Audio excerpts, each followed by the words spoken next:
ঠিক আছে, এটা অনেক বড় একটা প্রবলেম।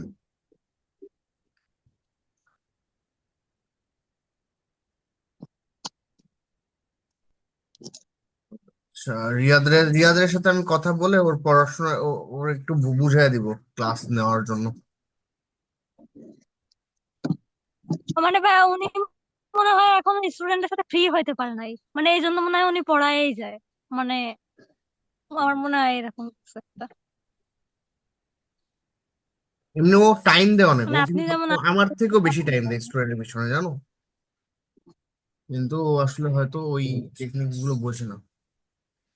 ফার্স্ট ইয়ারে যে ব্যাচটাতে আমি আর ও মিলে ক্লাস নিছি, আমি আর কয়টা ক্লাস নিছি, ও বেশি ক্লাস নিছে। প্লাস হইলো ও ওদের প্রত্যেকের দিয়ে তোমার নন মেজর প্রশ্নগুলো লেখাইছে, এইচডাব্লিউ বাসায় প্রত্যেকদিন দিছে।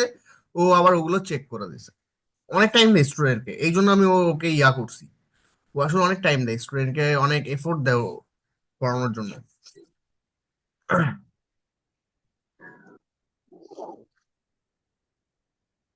ওকে, তাহলে আজকে আমরা পড়বো হচ্ছে টেনিসন। ভাই আমাদের গ্রুপে কি আরো নতুন কাউকে অ্যাড করছেন? ইয়েস, একটা ছেলে পড়বে, এটা বলেছিলাম তোমাদেরকে। মিথিলাকে মনে হয় একদিন কল দিছিলাম না, মিথিলা, যে তোমরা ডিসেম্বরে পড়বা কিনা। ছেলেটা খুবই অবস্থা খারাপ, আর আমার বলছে ভাইয়া প্লিজ আমাকে ইয়ে করেন, আমি আমি ফেল করবো না এলে। ভাই আমরা সারা বছর পড়া পাশ করতে পারতেছি না, উনি এক মাসে এসে একদম উল্টায় ফেলবে। এক মাসে পরে পাশ করা যায়, ফেল করতে হলে সারা বছর পড়তে হয় না, পাস টাকাইতে হলে পাস, ফেল টাকাইতে হলে সারা বছর পড়তে হয় না। আল্লাহ, কি যে একটা জ্বালাতন, আমার আর ভালো লাগতেছে না। তুমি পরীক্ষা এখন দেওয়ার আগে ফ্রাস্ট্রেটেড, পরীক্ষা তো কি হইব আমার, আমি তুমি থার্ড ইয়ারে এই এই ইয়ার এক্সাম খারাপ করবা। থার্ড ইয়ারের থার্ড ইয়ারে খারাপ মনে করবা, হয়। সেকেন্ড ইয়ারে খারাপ করবা, ফার্স্ট ইয়ারে খারাপ করবা। ফ্রাস্ট্রেশন নিয়ে কখনো ভালো করা যায় না। খারাপ করলে আমার আম্মা আমার ঘর থেকে বাইর করে দিবে। এটাই করা উচিত। ফ্রাস্ট্রেশন আবার কি? তোমার পরীক্ষা, এগুলো মেনে নিতে হবে। এগুলোর জন্য আবার ফ্রাস্ট্রেশন আবার আসবে কেন? এইসব কোন ধরনের কথা? আমার সামনে এগুলো আর দ্বিতীয়বার উচ্চারণ করবে না। এক্সাম পিছাইছে, তোমার ভালোর জন্যই পিছাইছে।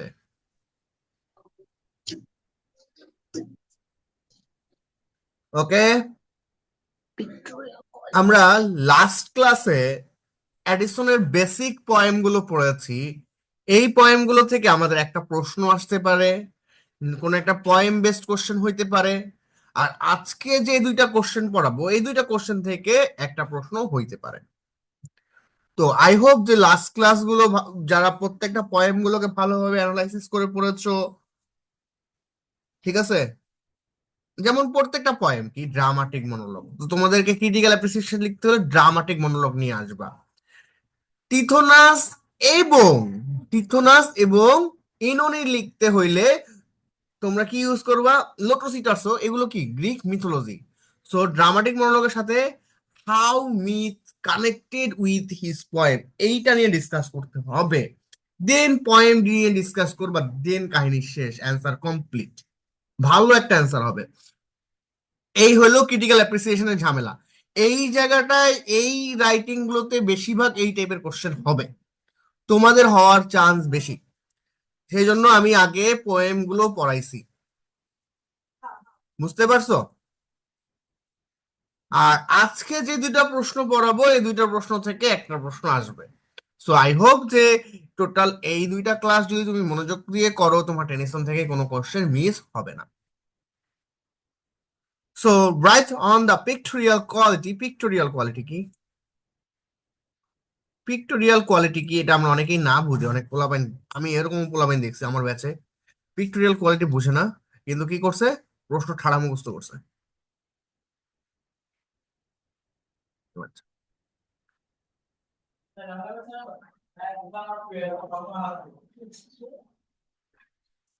পিক্টোরিয়াল কোয়ালিটি কি কেউ বলতে পারবা? মানে কবিতায় যে নেচার সম্পর্কে রাইটার বর্ণনা করছে কিভাবে কইরা, মানে প্রাকৃতিক যেই বর্ণনাটা আর কি, পিক্টোরিয়াল কোয়ালিটি ওইটা বোঝায়।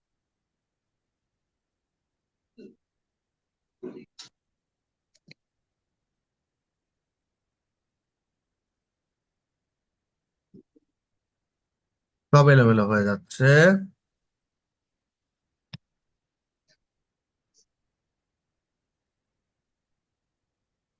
তুমি এটা বলতে চাইছো? হ্যাঁ, নেচার টাইপের, মানে কবিতার যে নেচারের বর্ণনা আর কি। এটা রং। এটাই জানতাম তুমি পারবে না।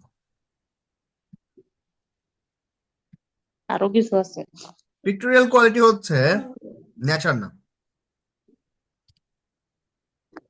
ছবির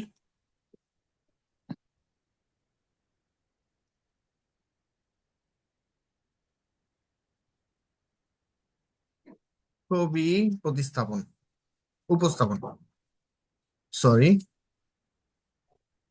উপস্থাপন।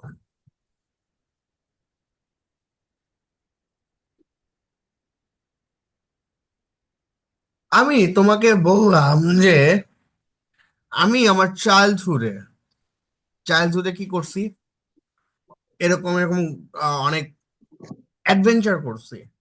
ঠিক আছে, লাইক আমি পাহাড়ে গেছি, তারপর পাহাড়ে যেখানে জায়গায় গেছি সেই জায়গাটা আমি পিক্টোরিয়াল কোয়ালিটি প্রেজেন্ট করতে গিয়ে আমি ন্যাচারের বর্ণনা দিছি।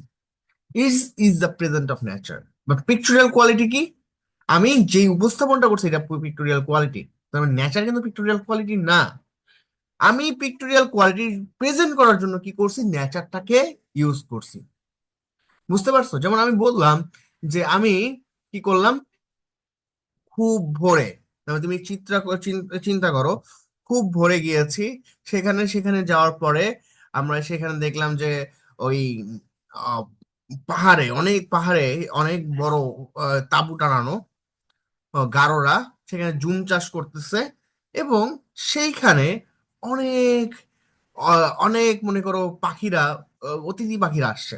তো এই যে কোয়ালিটি, এই যে পিকচার, আমি যে পিকচারটা দিচ্ছি, এই পিকচারটা নেচার দিয়ে আমি প্রেজেন্ট করছি। বাট এটা কিন্তু পিকচার দিছি আমি। আমি চাইলে নেচার ছাড়াও পিকচার দিতে পারি না। দুইটা কাপল লাভ করতেছে, দুইটা দুইটা বার্ড একজন আরেকজনকে কিস করতেছে, that's the picture. Okay, clear তোমরা? পিকচার এবং নেচারের পার্থক্য বুঝতে পারছো? হ্যাঁ। জি ভাইয়া। তার মানে দেখো একদম সুন্দর করে এখানে বলছে যে picture quality of nature refers to image of nature. তার মানে তুমি যে বলবা যে এটা নেচারের উপস্থিতি, হ্যাঁ নেচারের সাথে কোশ্চেনটার সাথে অনেকটাই কানেক্টেড, বাট কোশ্চেন কিন্তু সেম না। মিথিলা, বুঝছো? জি ভাইয়া। তার মানে pictorial quality of nature refers to image of nature. আমরা নেচার ইমেজ গুলো কোথা থেকে নেই? নেচার থেকে নেই। To put it directly, the pictorial quality of nature means having or suggesting visual appeal. তো ভিজুয়াল অ্যাপিল, যে আমরা দেখি, মানে আমরা যে চোখে দিয়ে যে জিনিসগুলো দেখি, আমরা চোখ দিয়ে যে জিনিসগুলোকে বর্ণনা করি, ঠিক আছে, যে আমরা অমুক অমুক জিনিসগুলোকে অনেক সুন্দর করে আমরা বর্ণনা করি না, তো এইগুলোকে বলা হয় যে পিক্টোরিয়াল কোয়ালিটি। ডেভিডসন 1809 থেকে 1792 is a pictorial artist par excellence. সে সে এই সময়ের একজন পিক্টোরিয়াল আর্টিস্ট ছিল, এবং সে খুবই বিচক্ষণ পিক্টোরিয়াল আর্টিস্ট ছিল। His pictorial quality may be regarded as a link between two approach of literature. দুইটা দিক দিয়ে বিশ্লেষণ করা যায়, that is between the romantic and Victorian period. তার মানে টেনিসন আসলে রোমান্টিক এবং ভিক্টোরিয়ান পিরিয়ড, দুইটা পিরিয়ডের মাঝামাঝি সময় বিলং করার কারণে সে দুইটা জিনিসকে এই লিটারেচারে কি করছে, অ্যাপ্রোচ করছে। আমরা জানি যে love for nature, love for super nature, love for beauty, এগুলো কোন কোন এজের কোয়ালিটিস? রোমান্টিক এজের। ভিক্টোরিয়ান এজে এগুলো ছিল? হ্যাঁ, এই কোয়ালিটিগুলো কি ভিক্টোরিয়ান এজে ছিল? হ্যাঁ, তোমরা ভুলে গেছো? তোমরা এইজ সম্পর্কে লিটারেচার ভুলে গেছো কোন এজে কি কি qualities? Love for nature, love for super nature, এগুলো কোন কোন এজের? এগুলা তো ভাইয়া রোমান্টিক। রোমান্টিক এজের। রোমান্টিক এজের। সো আসলে এই জিনিসগুলোকে একজন ভিক্টোরিয়ান হিসেবে তার মধ্যে থাকতো, তার মধ্যে থাকা উচিত ছিল ভিক্টোরিয়ার স্পিরিট, তারপর হচ্ছে তার মধ্যে থাকা উচিত ছিল ওয়ার অ্যান্ড সায়েন্স নিয়ে কনফ্লিক্ট, এগুলো থাকা দরকার ছিল। বাট আমরা তাকে দেখি যে রোমান্টিক এইজের মাঝখানে এবং ভিক্টোরিয়ান এইজের দুইটা এইজের মধ্যেই সে বিলন করাতে, যার মধ্যে রোমান্টিসিজম বা পিক্টোরিয়াল কোয়ালিটি দ্বারা সে নেচারকেও প্রেজেন্ট করেছে। ওকে, ডান। এবার আসো the pictorial quality of Tennyson's poetry. Tennyson is the true discipline of John Keats. আমরা দেখবো যে জন কিটস কি করতো? Love of beauty, love for beauty. সে বিভিন্ন সিনারিও, জন কিটস এর কবিতা মানে কি? বিভিন্ন পশু পাখির বর্ণনা, বিভিন্ন গাছপালার বর্ণনা, বিভিন্ন ফল ফলাদির বর্ণনা, তাই না? জি ভাইয়া। ঠিক আছে, তাহলে Tennyson is the true disciple of in depicting the concrete details of nature based on sensuousness. Tennyson John কিটসকে ট্রু ভাবে, আইডিয়াল ভাবে, ট্রু ডিসিপল বা মূল ধারার ভাবে মানতো, এবং তার যে এই যে কনক্রিট ডিটেলস, যে নেচারের সাথে একটা সেন্সাসনেস এর কাজ করে, সেই জিনিসটার সাথে সে অনেকটা বিশ্বাস করত। He observe nature very minutely. সে পুঙ্খানুপুঙ্খানুভাবে কি করত? নেচারকে প্রদর্শন করত বা নেচারকে অবজার্ভ করত, and catches the minute details of its forms, colours, to focus on human mood and emotion. এবং আকর্ষণ করে রাখতো বা ধারণ করে রাখতো, হোল্ড দিলে ভালো হয়, হোল্ড দ্য মিনিট ডিটেলস, প্রত্যেকটা ডিটেলস অফ ইটস ফর্ম। তার মানে নেচার যে জিনিসগুলোকে সে অবজার্ভ করতো, ন্যাচারাল যে জিনিস, আহ, পাখি গান গায়, সমুদ্রে সমুদ্রে বিভিন্ন প্রজাতির প্রাণীগুলো ভেসে বেড়ায়, তো এই জিনিসগুলোকে সে বিভিন্নভাবে অবজার্ভ করতো, এবং অবজার্ভ করার পরে এইগুলো, এই যে পুঙ্খানুপুঙ্খ details of its forms, colours, to focus on human mood on emotion. এবং সে এটা এটা ফিল করতো যে এই প্রত্যেকটা জিনিস, প্রত্যেকটা অবজেক্ট অফ নেচার আমাদের কি হিউম্যান মুড এবং ইমোশনকে focus. Such treatment of nature is called pathetic fallacy. তো এই যে যেই সকল ন্যাচারাল জিনিসপত্র আমাদের মুড এবং ইমোশনকে প্রভাবিত করে, সেই সকল নেচারকে বলা হয় প্যাথেটিক ফ্যালেসি। ঠিক আছে, প্যাথেটিক ফ্যালেসি। তো what is pathetic ফ্যালেসি? The the nature the nature a person observe minutely and then hold hold the minute details of its forms and colors to focus on emotion and mood. তার emotion এবং মুডে যেগুলো প্রভাব ফেলে, সেগুলোকে আমরা pathetic ফেলেছি। আচ্ছা, যে প্যাথেটিক ফেলেছে এই টার্মটা কে দিয়েছে? জন রাস্কিন, 1856 সালে, in his work named modern painters. Here the pictorial quality of Tennyson poetry is linked with reference of his major point. তারপরে এখানে আমরা টেনিসনের যে কোয়ালিটি গুলো, পিক্টোরিয়াল কোয়ালিটি গুলোকে নিয়ে আমরা কাজ করবো। তারপরে এইটুকু হচ্ছিল আমাদের general description about pictorial quality. Now আমরা কি কি পিক্টোরিয়াল কোয়ালিটি দেখবো? At the very first, the mood of fatigue and lethargy. আমরা লেথার্গি মানে হচ্ছে আলসেমি, ঠিক আছে। মুড অফ ফ্যাটিক মানে হচ্ছে তন্দ্রাচ্ছন্নতা বা অচেতনতা। অচেতনতা এবং আলসেমির একটা মুড দেখতে হবে। বলতো এটা কোন কবিতা নিয়ে এটা লেখা হইতে পারে? লাস্ট ক্লাসে পড়াইছি তো, বলো এটা কোন কবিতা নিয়ে লেখা হবে? বলো বলো, লাস্ট ক্লাসে আমি পড়াইছি the mood of fatigue and lethargy, এটা কোন কোন কবিতা থেকে আসবে? দেখবা না?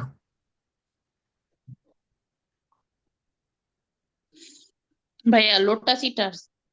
The Lotositas, Lotositas, Lotositas. Lotus eaters, okay. Lotus eaters এর থেকে আসছে, দ্য লোটস ইটার্স থেকে আসছে। ক্যাচ চেঞ্জিং, বলো changing the nature of universe, এটা কোনটা থেকে আসবে? টিথোনাস, নেচারের বিরুদ্ধে কাজ করলে ক্ষতি। ভেরি রোমান্টিক ভিশনারি, এটা কোথা থেকে আসবে বলো? রোমান্টিক ভিশনারি কোথা থেকে আসবে? লক্সলি হল মনে হয়, দ্য ওইটাই তো। লক্সলি হল, হ্যাঁ। লক্সলি হল। বাসায় বেশি বেশি প্রোনাউন্সিয়েশন করবা, তোমার যদি থার্ড ইয়ার প্রেজেন্টেশন থাকে তুমি যদি জিরো পাইতা। জি ভাইয়া।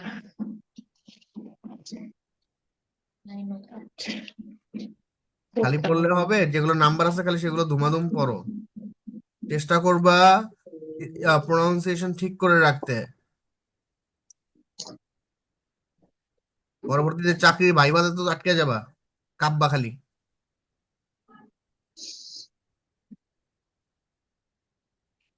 আর ভাইবা দিছি তো একবার না, থার্ড ইয়ারে। তোমাদের ভাইভা ছিল? আনোয়ার স্যার জি ভাই, নিচ্ছে আমাদের ভাইবা। এখন বলছে ফোর্থ ইয়ারও হবে, ফার্স্ট ইন কোর্স একটা ভাইবা, সেকেন্ড ইন কোর্স একটা, টেস্ট যেগুলো একটা, ফেল তিনটা। করছি এগুলো। তোমরা ফেলও করো? বাহ বাহ, কে আবাদ। ভাইয়া ফেল না, মানে হচ্ছে ধরেন, মানে স্যাররা একটা নাম্বার রাখছে যে এই এত নাম্বার পাইলে। আমার তো ধরেন ভাই সবাই রে 6 দিয়ে রায়। আমাদের তো অ্যাভারেজ মার্কিং সিস্টেম না, ওনারা ইচ্ছে করেই দেয়। তো ধরেন 8 পাইলে বা 7 পাইলে বলছে যারা 7 পাবা তাদের আর কোনো দরকার নেই, 7-এর নিচে যারা পাবা তাদের। তো আমার তিনটা, আমার কয়টা পড়ছে, একটা দুইটা সাবজেক্ট ছিল, একটাতে পাস দিছে। আমি বুঝলাম না, এত সুন্দর করে ইয়ার না খাতাটা লিখছি, ওর নাম কি, টম জনসের ওই কোশ্চেনটা, ইনোসেন্স টু এক্সপিরিয়েন্স, ওইখানে উনি পাস দিছে পুরা পুরা, কারণ সবাইকে পাস দিয়ে রাখছে। ইলিগাল আমি ওই জন্য। আশ্চর্য হয়ে গেলাম। আর আর ওইটাতে ডক্টর ফোস্টাসে কি বুঝে আল্লাহ জানে, 6 দিয়া রাখছে। আমি এত সুন্দর করে উত্তরটা লিখছি, মানে আমি এই কি বললা, ডক্টর ফোস্টাস 6 কি? কেন। Doctor Faustus? হ্যাঁ, আরে তোমার তো ডক্টর প্রেজেন্টেশন নিলে ডক্টর ফস্টাস। ভাইয়া, কথা তোমার বোঝা যায় না কি বললেন। ডক্টর ফস্টাস হ্যাঁ, মিম তো প্রোনাউন্সিয়েশন দিয়ে তো মারা খেয়ে যাবা। ফোস্টা কি বললাম, তুমি ফস্টাস। ফোস্টাস আয়া বলছি। ও মাঝে মাঝে এমন এক একটা ইংরেজি বলে, সবাই আমার বলে এটা কি। আমি বলি, তুই ওটা আমার সাথে কইছিস এটা মানুষের সামনে কইছিস, আর কইস না যে আমি ইংরেজিতে পড়ি। তোমার বলো তো, তোমাদের 308 এর কোর্সের নামটা কি মিম? 308 হ্যাঁ, লিঙ্গুইস্টিক। ল্যাঙ্গুইস্টিক না? লিঙ্গুইস্টিক, আমি এত অধম না যে আমি কোর্সের নাম বলতে পারবো না।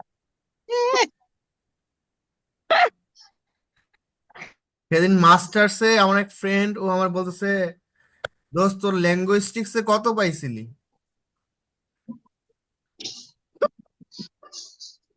ভাই বলতো এটা আবার কোন সাবজেক্ট? হ্যাঁ, হুম। আচ্ছা, the mood of fatigue and lethargy. Lethargy মানে আলসেমি, লেথার্গি মানে কি? আলসেমি। আলশান। মুড অফ ফ্যাটিক মানে অচেতন, is well expressed by the pictorial quality of Tennyson. আমরা টেনিসনের এটা এটা খুব ভালোভাবে এক্সপ্রেস করছে। In the poem lotus eaters, Ulysses and his comrades arrive at the every spring like lotus eaters, যেখানে কি সবসময় বসন্ত থাকে। দ্য স্ট্রিমস প্রবাহ of the island are calm, এই আইল্যান্ডের প্রবাহ হচ্ছে খুবই শান্ত। The sun appears to be under some magical influence, sun কি এখানে অনেক ম্যাজিক্যাল ইনফ্লুয়েন্স আছে যেখানে সান প্রবেশ করে। The every unchangeable nature of island and the lazy and inactive inhabitants of the island are idle to the tired soldier who are the heroic symbol of the heroic Trojan war. তাহলে the ever unchangeable nature of the island, এই এই জায়গায় যে আইল্যান্ডের nature কখনো পরিবর্তন হয় না, and the lazy and inactive inhabitants, এবং এইখানের মানুষজন বা বাসিন্দারা কি খুবই অলস এবং অকর্মঠ, of the island are ideal, তারাই আদর্শ টু বি টায়ার্ড সোলজার্স। এই টায়ার্ড সোলজার যখন সেখানে করছে তারা এইগুলোর আদর্শ হিসাবে নিয়েছে। Who are the heroic symbol of the historic Trojan war, যারা কিনা ট্রোজান ওয়ারের হিরো ছিল। তার মানে আমরা দেখতে পাচ্ছি যে মুড অফ ফ্যাটিগ এবং লেথার্গি কিভাবে চিত্রায়িত করা হয়েছে, কিভাবে এই জিনিসটা চিত্রের মাধ্যমে বোঝাতে চেয়েছে কবি যে যারা ট্রোজান ওয়্যার করেছে, যারা খুব হিরোইক, যাদের দেখে মানুষ অনুপ্রেরণা নিবে, তারা যখন কাম ব্যাক করেছিল তখন তারা আনচেঞ্জেবল নেচার বা যেই নেচার কখনো চেঞ্জ হয় না এবং এইখানের বাসিন্দাদের দেখে তারা আদর্শ অবলম্বন করে। ঠিক আছে, দেয়ার ড্রোজিনেস, এখানে ড্রোজিনেস মানে হচ্ছে কি বলতো? ড্রোজিনেস হচ্ছে সামথিং লাইক দ্যাট,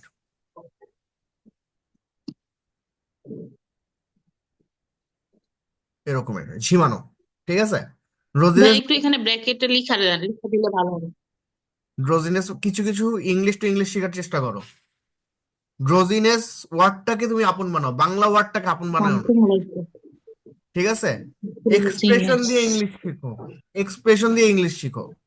তোমরা একটা জিনিস ছোটবেলা থেকেই করতে, জিনিসটা হচ্ছে অনুবাদ, এটা অবশ্যই ইংলিশের জন্য খুবই খারাপ। এরকম করবা ড্রোজিনেস। ঠিক আছে, তার মানে এরপর যখন এরকম লাগবে তখনই ভাববা যে ভাইয়া বলতেছে কি ড্রোজিনেস। ঠিক আছে, ইভেন এইটা হচ্ছে ড্রোজিনেস। আর যখন তুমি হালকা একটু ঘুমাচ্ছ 10 থেকে 15 মিনিট, দেন উঠে যাচ্ছ, সেটাকে কি বলছে? সেটা কি জানো? সেটাকে বলা হয় ন্যাপ। ন্যাপ। ইয়েস, সেটাকে বলা হয় ন্যাপ। ওকে, তার মানে কিছু কিছু ফুল আছে, কিছু কিছু ফল আছে, কিছু কিছু জিনিস আছে যেগুলো খাইলে কি হয়? ড্রোজিনেস ভাব আসে। ঠিক আছে, তো they are drowsiness and depression in the eyes of the lotus eaters, and whenever Ulysses' comrades taste lotus fruit they feel drowsiness and hypnotism. তার মানে এই লোটস ফুলে কি আছে? নেশা আছে। কি আছে? নেশা আছে। এইটা খাওয়ার ফলে কি হইছে? সবাই ড্রোজি ফিল করছে, সবাই ঝিমানো ফিল করছে, সবাই নিজেদেরকে আলসে ফিল করছে। বলে হচ্ছে যা সালা, যেখানে যা আমি এখানেই থাকবো, ব্যাস কথা। ঠিক আছে, তো they declare in choric song that they will forever stay on the island. আমরা লাস্ট ক্লাসে এগুলো পড়েছিলাম না, যে তারা সব সময় আইল্যান্ডে থাকার চিন্তা ভাবনা করেছে। লেট আস সোয়ার অ্যান ওথ, করেছে।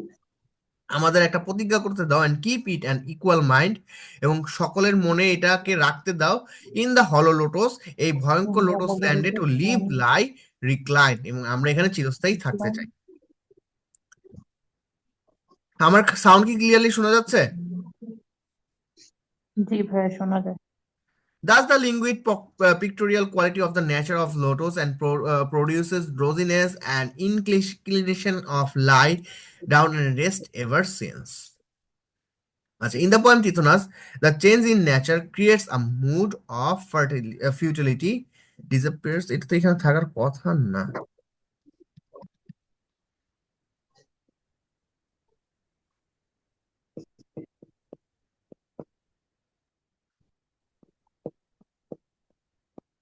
ভাইয়া ওই যে ফ্যাটিক না কি বললেন, ওইটার মানেটা কি? ফ্যাটিক মানে হচ্ছে এই যে বললাম না, তো এই নেশাগ্রস্ত একটা ভাব। ঠিক আছে, ফ্যাটিক মানে হচ্ছে নেশাগ্রস্ত একটা ভাব।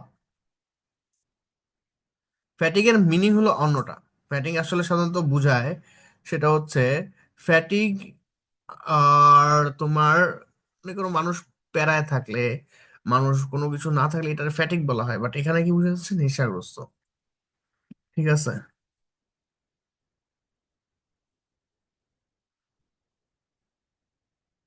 Changing nature of the universe. One of the fantastic feature of Tennyson's pictorial quality is the changing nature of the universe. Nature কি, সে একটা সুন্দর একটা ফিগার করছে যে আমাদের পৃথিবীতে চেঞ্জটা, আমাদের এই ইউনিভার্সে যে চেঞ্জ গুলো হয় সেটারও সে চিত্র অঙ্কন করছে। In the poem Tithonus, Tennyson uses sets of natural imagery that reflects on flexible, transitory, and ephemeral human life. তার মানে নেচার, সে টেনিসন ইউজ করেছে অনেকগুলো ন্যাচারাল ইমেজারি যেগুলো রিফ্লেক্ট করে ফ্লেক্সিবল, ট্রানজিটরি মানে সেটা খুবই ক্ষণস্থায়ী, অ্যান্ড ইফহিমেরাল, এই ওয়ার্ডটা আমি একটু দেখে বলছি। ইফহিমেরাল, এই কোশ্চেনটা আমার পরীক্ষায় আসছিল, বুঝছো? সামথিং ইফিমেরাল, তো ফোর্থ ইয়ারে ইফিমেরাল অফ সামথিং কবিতা, একটা কবিতার ইয়ে আসছিল, আমি এই ওয়ার্ডটাই সম্পর্কে মনে পড়ছে।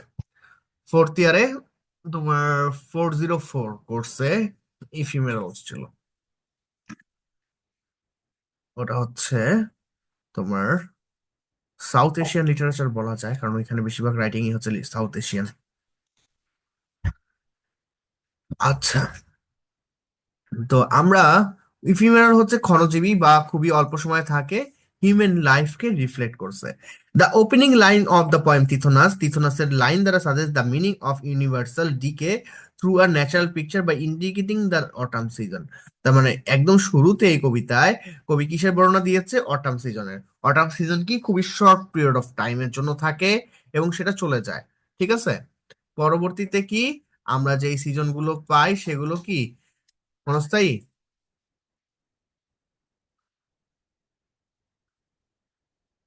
আমার স্ক্রিন দেখতে পাচ্ছ তোমরা? জি জি ভাইয়া ভাইয়া। দেখা যায়। আচ্ছা, ইন লিটারেচারে অটাম অটাম কি সিম্বলাইজ করে? Upcoming death that comes through a cycle. তার মানে অটাম ইয়া করে কি, সামনে কি মৃত্যু আসতেছে। আর উইন্টার কি করে? ডিকে। উইন্টার কি করে? উইন্টার মানে কি? ডেথ। ঠিক আছে, তাহলে উইন্টার মানে কি? তাহলে সিজন দিয়ে আমরা কিন্তু এই সিম্বল গুলো শিখে ফেলবো। স্প্রিং মানে কি? আবার নতুন জীবন মানে রিবার্থ। ঠিক আছে, রি- আচ্ছা, very good. Okay, in literature autumn symbolizes upcoming death that comes through a cycle as the cycle of nature.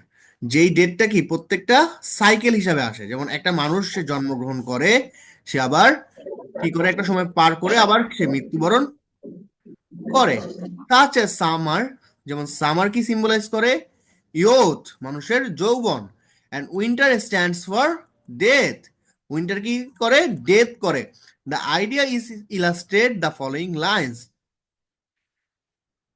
অবশ্যই অবশ্যই কোটেশন তোমরা পরীক্ষায় ইউজ করবা, সেটা তোমরা দেখা হোক, লেখা হোক, সোরামি করে হোক, যেমনে হোক, কোটেশন কি করতে হবে? কেমনে ভাই? হাতে জামার মধ্যে লিখে নিয়ে যাও? এই পচা কথা কেন? প্রথম টেকনিক হচ্ছে ব্রেইনে ডাটা সেভ করে নিয়ে যাবা। কি করবা? ব্রেইনে ডাটা সেভ করে নিয়ে যাবা। কোটেশনই তো ভাই মনে থাকে না, এটা সব থেকে এটা খারাপ দিক। দ্বিতীয় টেকনিক ভাইয়া এক হচ্ছে, লাইন মনে থাকলে দ্বিতীয় লাইন মনে থাকে না, দ্বিতীয় লাইন লাইন মনে থাকলে মানে কিছু না হ্যাঁ, কিছু বাদ যাবে। আচ্ছা, তাহলে তোমার আংশিক মনে থাকে, তাই তো? Yes yes. বাকি অংশটার জন্য তোমার আশেপাশে দেয়াল অথবা জি বেঞ্চ আছে। ভাই, দেয়ালো তো বা ভেদ যাবে। ভাইয়া কিন্তু এত ভাই এই যে সাহস নেই সত্যি কথা পেন বলতে। কয়টা তো দেয় ঢুকায় মাঝখানে, কিছু যে কি লেখা বলো? নিয়ে যাবো, কি বলো? ওই যে গেটের থেকে তো ফালায় দেয় চেক কইরা কেমনে ফালাই যে দিলে বেরিটা ফালাই পায়ে দিয়ে যায়। ফালাই দিবে। তারপরে কই পামু? ফালাই দিলে তোমার হাতে, তোমার কি কোনো বইটই তুমি নিয়ে গিয়ে রিভিশন দাও না? উম, আমরা তো বই নিয়ে যাই না। ভালো কাজ করো তোমরা। তোমরা যাও কেন পরীক্ষা দিতে? যাইও না পরীক্ষা ভাই দিতে। আমি তো, আমার তো বাসার পাশে, আমার 5 মিনিট লাগে যাইতে, আমি তো পরীক্ষা দেওয়ার আগে বাসা থেকে বের হই। হ্যাঁ আমি ওই, তো বন্ধু। হ্যাঁ ওইটা 5 মিনিট লাগলেও তুমি ওই যে ওই মনে থাক হয় তুমি মেমোরিতে সেভ করে নিয়ে যাবা যাওয়ার আগে, নাহলে তুমি বই নিয়ে যাবা, বিকজ অফ তোমার মেমোরি শর্ট, সেই জন্য তোমার বেঞ্চে লেখা লাগবে। ঠিক আছে ভাই। কিন্তু কোটেশন লেখাই লাগবে। তার মানে কি দিন শেষে কি হইছে, আমি যেভাবেই হোক আমার কি করতে হবে, পরীক্ষার হলে প্রত্যেকটা প্রশ্নে কোটেশন লিখতে হবে। ঠিক আছে? তোমরা যে সাফায়েত ভাইয়াকে দেখতেছো, এই সাফায়েত ভাইয়ার মেমোরিও তোমাদের মধ্যে তো ভালো ছিল না। ঠিক আছে? সাফায়েত ভাইয়াকেও বিভিন্ন বেঞ্চ, বিভিন্ন দেওয়াল, বিভিন্ন সময় হেল্প করছে। এখন সাফায়েত ভাইয়ের যদি কোনো একটা বন্ধু থাকতো যে সাফায়েত ভাইয়ের হেল্প করতো, তাহলে তো আর সাফায়েত ভাইয়ের দরকার ছিল না। আমি আমার আমার ফোর্থ, বন্ধু বান্ধব হেল্প করবে, বন্ধু বান্ধব আরো খোঁজা আমার পিছনে থেকে, এটাই কি হবে, এটাই কি হবে, এটা কি শুনবো। তার মানে ভাইয়া বোঝাচ্ছে বন্ধু যে বান্ধবের আশা তো করেই যাওয়া উচিত না, ওরা আপনি যা পড়ছেন তার থেকেও কম পারে। আমি তো মানে চিন্তা করি আমি কিছুই করি না, যাইয়া দেখি আমি যেটা পড়ছি মানুষ ওইটুকু পড়ে নাই, বুঝছেন? এই হলো অবস্থা আমাদের। হ্যাঁ, দ্যাটস ওয়াই আর কিছু ফ্রেন্ড তো আছে, এরা নিবেই সুবিধা, নেওয়ার জন্যই বসে রয়েছে। দিবা ও সুবিধা। ইচ্ছে আমি তো করে। এরকম আমার লাইফে ফোর্থ ইয়ারে 4 জন ইন্ডিভিজুয়াল মানুষের সুবিধা দিয়ে আসছি। ভাই এবারে টেস্ট পরীক্ষায় তো থাক, মানে আমরা তো পারি না, এরা দেখি যে তাও পারে। এটাই তো, তুমি সুবিধা এটা তো আরো ভালো, আল্লাহ তোমাকে সুবিধা দেওয়ার জন্য পাঠাইছে। সবাই সবাই দেখাইতে পারে না। ঠিক আছে? আমি আমার 4 বছরে আচ্ছা ভাইয়া, হ্যাঁ, এটা আপনি ঠিক। আপনি আমাকে বলেন যে একটা জিনিসের আপনি কোটেশন দেখাইলেন, এটা দেখানো যায়, মানলাম। তারপর আপনি একটা পয়েন্টও দেখাইলেন, এটাও মানলাম, কিন্তু আপনি এই জিনিসটা কতক্ষণ করতে পারবেন? আমার কথা, তোমার ভিতরে তো কিছু জানা থাকা লাগবে, সে না, আমার সেটারও কথা প্রিপারেশন কিচ্ছু নিয়ে জানা আসবে, লাগবে না, বলেন। কিচ্ছু জানা লাগবে না। তুমি যদি আমার সমস্যা না করে লিখতে পারো, সারাক্ষণ লেখো, আমার কোনো সমস্যা নেই। তুমি কি পারছো কি না পারছো, তুমি পারলে তো তুমি ভালো একদম ছাত্রী হবে। ভাই, প্রথম ওয়ার্ড থেকে শেষ ওয়ার্ড পর্যন্ত। ঠিক আছে? এটা So, যে তুমি এটা মিছিল আর করতে আমি পারবে না, জানি বাট আমরা কি জ্বালা সহ্য কেউ করি। তোমার কাছ থেকে হেল্প নিতে চাইলে করে দিবা। ঠিক আছে? এটা হলো মহৎ গুণ। ঠিক আছে? হ্যাঁ, ভাইয়া কি হয় বান্ধবীদের একটু জানেন, বলাও মানে যায়। আমি যে লিখে যাইতেছি, আমার যদি কোনো বানান ভুল যায়, বলে যে এই মিথিলা তুই এটা ভুল লিখছো। বাহ, মানে এরকম একটা অবস্থা। এ তো আমার ভালো তো। লেখাটাকে তার লেখা হয়ে যায়, কই তাড়াতাড়ি লেখ। তার মানে তোমার খাতা কি হচ্ছে, ভাই রিভিশন হচ্ছে। আমি বুঝি না এত। তোমার খাতা তুমি রিভিশন দেওয়ার সময় পাচ্ছ না, কিন্তু তোমার খাতা কি হয়ে যাচ্ছে, ছুটি পাই, revision হয়ে যাচ্ছে। আমার রিভাইজ এরকম হয়ে বহুত যাচ্ছে। রিভিশন হয়েছে। ইভেন আমি কয়দিন আগে যে মাস্টার্স এর ইনকোর্স পরীক্ষা দিছি, আমার ফ্রেন্ড মিরাজ, ও আমার একটু পর পর বলে যে বন্ধু তোর এখানে বানান ভুল। জি ভাই, বলে যে এটা লিখিস না, এটা বানান ভুল হয়েছে, এটা ঠিক কর, এটা ঠিক আছে। বাহ, এটাও একটা সুবিধা, ভালোই। হ্যাঁ, তো দেখাবা, সমস্যা নাই। কারণ কি, তো তোমারটা দেখে কেউ ভালো করতে পারবে না, কারণ তুমি 4 বছর 4টা ইন্ডিভিজুয়াল মানুষের সাথে বসে পরীক্ষা দিবা, তাই না? 4 বছর তুমি 4টা হুম। ইন্ডিভিজুয়াল মানুষের সাথে বসে এক্সাম দিবা। সো এটার কোনো চান্স নাই যে তুমি সে তোমারটা দেখে খুব ভালো করে ফেলবে। সে হয়তো একটা ইয়ারে তোমারটা দেখে ভালো করে ফেললো, বাকি 3টা ইয়ার কি তোমার মতো আসতে পারবে? পারবে না। ঠিক আছে? বাট কখনো তোমার সাথে দেখা হলে সে সবসময় তোমার কৃতজ্ঞতা মনে রাখবে, না রাখলেও দরকার নাই, গড তোমাকে রিওয়ার্ড দিবে। ঠিক আছে? সো এবার আসো romantic visionary. From any kind of concept of nature such as Platonism. Platonism মানে কি বলতো? একা একা ভালোবাসা, বা প্লাটোর দার্শনিক ফলো করা। ঠিক আছে? প্যানথেইজম, এগুলো বলবো না, এগুলো তোমরা জানো। প্যানথেইজম হচ্ছে ওয়ার্ডসওয়ার্থ মামা। সেন্সুয়াসনেস, কে? John Keats. Godliness and is pictorial quality of nature. Nature is the exposition of the human spirit and moral mood. Nature কি রোমান্টিক এজ থেকে শুরু করে টেনিসন পর্যন্ত